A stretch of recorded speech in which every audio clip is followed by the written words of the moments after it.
If you want to work with me alone. But I'm not a professional one. So if you need anything professional, you walk to the district or the region, they'll get you a veterinarian to attend to your animals. If you're a livestock owner and you have been calling your veterinarian for years or days and he has not responded to your call, this is what it means.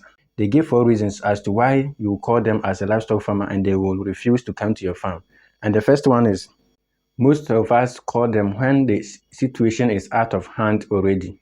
What we do as farmers is we wait and trying to do the treatment ourselves to a point that we are no longer able to do the treatment. That is why we say, Mr. Vet, my animal is not eating well, my animal is running diarrhea. You complain a lot of all symptoms.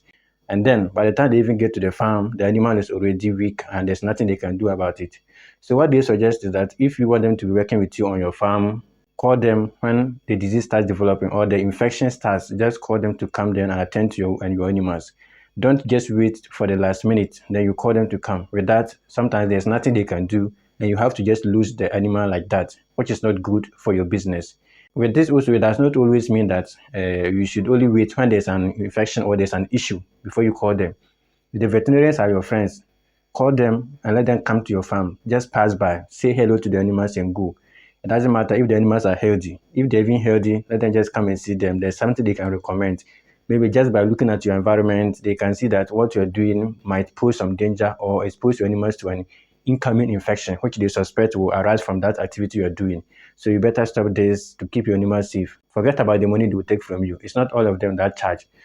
If you're unable to keep up with this, what you can do is just call them when the infection has just started or you have noticed anything unusual in your animals. And the next reason why you call them and they don't come is that when they come to your farm, instead of us to ask, that's Mr. Veterinarian, how much are you taking for an animal you treat? We decide to give them what we want. If maybe they are planning to take 10 cedis per animal, you say they will treat about 5 animals and this farmer will go back and give them like 20 cedis, which is not fair. So whatever amount you give to them without asking, they will take it. But from there, they add you to their blacklist. Ask them, how much will you take after treatment or how much do you take per animal? And then you work the amount you're supposed to give it to them. If they tell you the amount, that is fine. Then you give them what they deserve. But don't just assume. If you don't have the full amount in your hand, you can negotiate with them. Okay, let me give you 40% of it. Then if you go later, I will add the remaining percentage to it to make it full for you. But for you just presuming and assuming things and giving them what you want, most of them say they feel insulted if farmers do that to them. And that is the last time you ever see them on your farm. The government doesn't give them any resources and allowances to be coming to our farms to do this. That is why they hardly come there.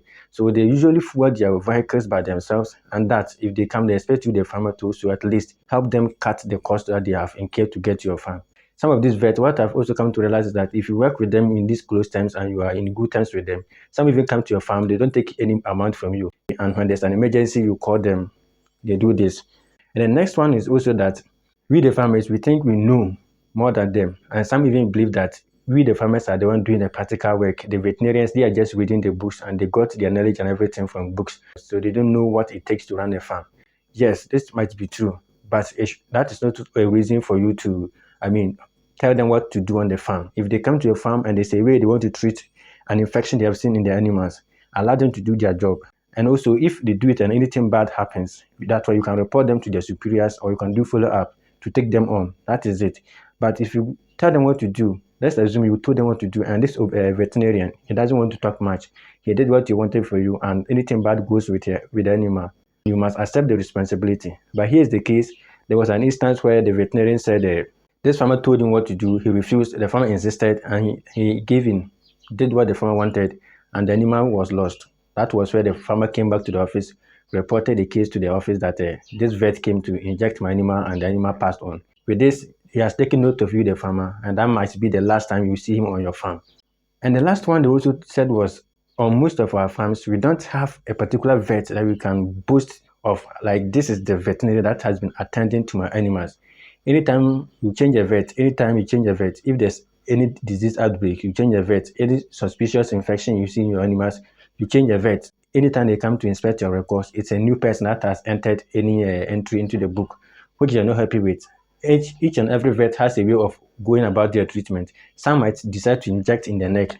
Some might also inject in the limb area. So this is the case, we are mixing them up and down like that. The next time they come, they might not even know what to do again. And to avoid any inconsistencies and to not get themselves involved in maybe a mistake done by another veterinarian, they just avoid you. Don't change vet frequently like that. Just maintain one and trust the person to do the right thing for you. And also, if they come to your farm, give them what they need. Don't assume the amount to give to them. Ask them, let them say it, and then you give it to them. And also, don't tell them what to do.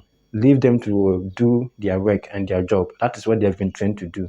And also, don't wait for it to get out of hand. They are not Jesus Christ to come and resurrect animals. So if you have been calling your veterinarian and he has not been coming to your farm, these are some of the reasons why they are not coming there. My friend, you are not paying them well, and you don't also trust them. You are telling them to do what you, the farmer, you want instead of what they need to do. And also, you don't also call them when there is the need for you to call them. You wait for the last minute, which they come and there's nothing they can do, then you complain about it. And also, the last one, don't keep changing veterinarians. If you want to work with me alone. You have been consulting and asking me about veterinary advices. I just give you the general advice, but I'm not a professional veterinarian myself. So what I just share with you is based on what I've also seen the veterinarian do on my farm. In the start of my pig farming journey, I got the veterinarian involved for like 1 year. So that's where I picked some of this knowledge from. But I'm not a professional one. So if you need anything professional, you walk to the district or the region, they'll get you a veterinarian to attend to your animals. Also mind you that if you have this good relationship with your veterinarian, if farmer A has an outbreak and you also have an outbreak, they would come to you first because you are the one they connect with. They first of all come there to save your animals before they think about the other farmers. So if you call and they don't come, it means they might be attending to more loyal ones. That is why they put you in the secondary side.